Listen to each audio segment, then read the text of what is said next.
Welcome to Johnny's Workshop. If you're looking for what's new, you've come to the right place. Okay, here we go. This is pretty simple. This bottle happens to have threads, so it makes it a little bit different. I can just take and put it into the driver, and as long as it's moving in this direction, it'll hold. And then to keep the bottle under control, I've got a plunger here that's actually spring-loaded. It helps. It helps to control the bottle. So the spring now is tightened up. The cradle here is adjustable based on the bottle size or diameter. So you can bring it up to contact the bottle as I have with this. And now you can see I'm just supporting the bottle.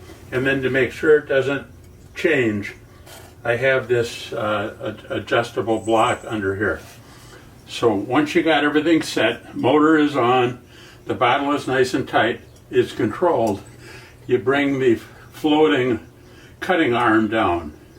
And this is really solid. I made this out of a wheel caster. I took from Home Depot. I took the wheel off and threw it away and turned it into a real solid cutting arm. There, I wanted to change the point at which the cutting wheel contacts.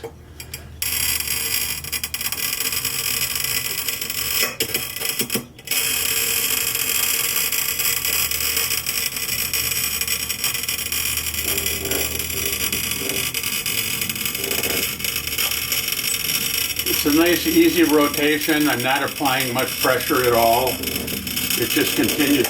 Now you can see the arm go up and down as the diameter of the bottle changes.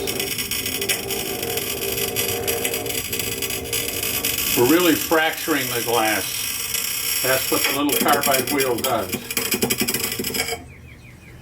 Once we've made a complete rotation, your scoring is done. So now we turn this off.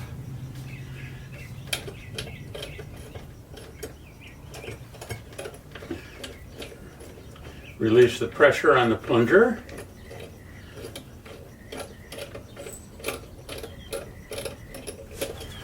And unscrew, in this case, unscrew the bottle from the driver.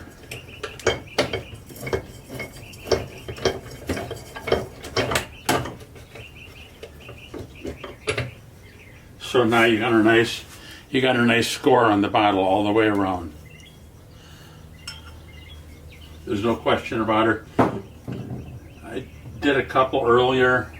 It's always the same thing that works really nice. Now, if you're going to do a wine bottles are a little bit different because they don't have threads.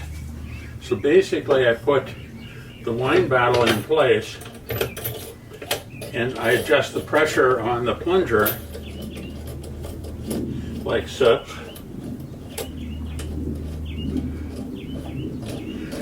And when it's holding the bottle tightly, then I use some electrical tape to secure the driver to the bottle. It's very important that that be tight.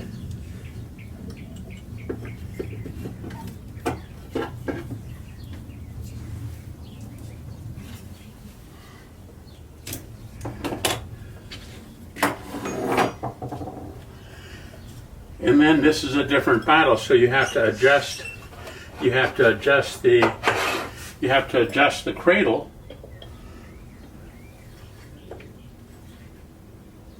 to fit the bottle, and then slide this underneath to secure it so it doesn't change. Adjust the tension on your plunger.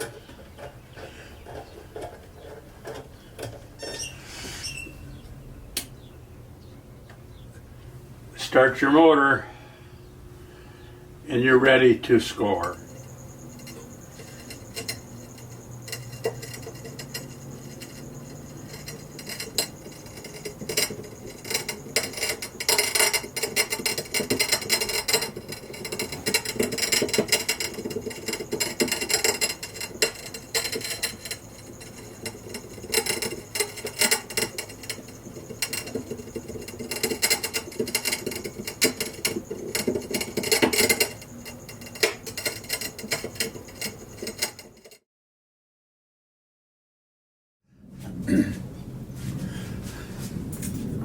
Let's take a look at Jack here, our bottle scoring assistant, and see what some of the features of the machine are.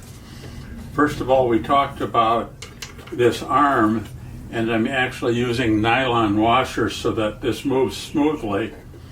Your cutting head is tightly fastened to this piece of hardwood. This has to be hardwood. The plunger is pretty simple. It's just on a half-inch threaded rod with something on the end of it to push with, and it just stays in there.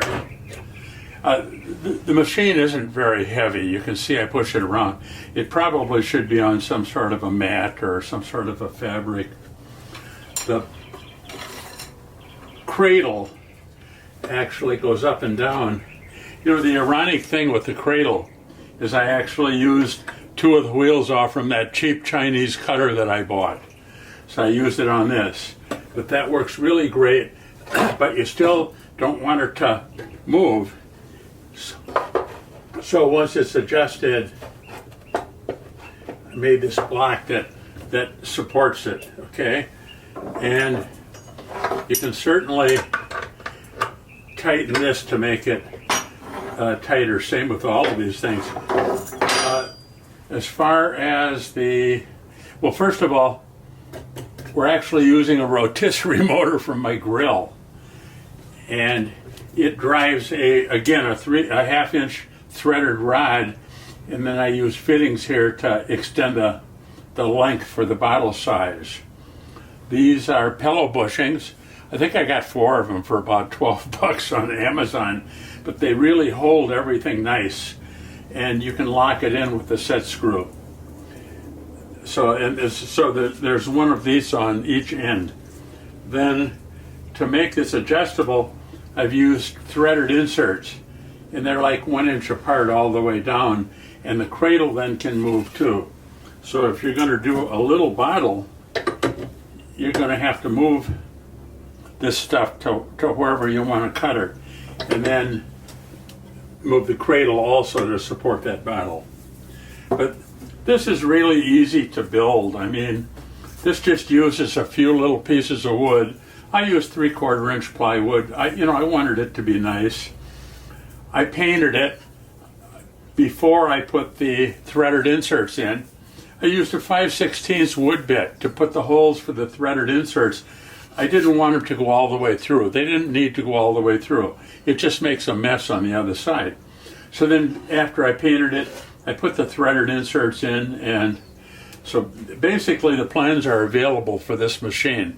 I put the plans on our website, whatsnewjohnny.com. You can buy these plans for $20. I got a lot of work in. This represents probably about a month's worth of thinking. This is a third version of the bottle cutter. I'm really pleased. I think I probably should have put some rubber feet under it, so that it doesn't move around. That was a little bit embarrassing during the video, but anyway. So now the next thing, after you score the bottle, the next thing is to prepare it for separation. And to prepare it for separation, I actually use electrical tape, and I put it just above the score, 1/8 of an inch above the score, to insulate it. And then it's ready to go swimming in the hot water.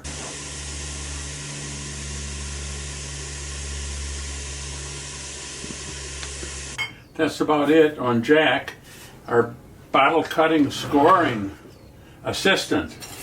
And if I wanted to change something on the machine right now, I don't know what it would be. I'm really happy with it.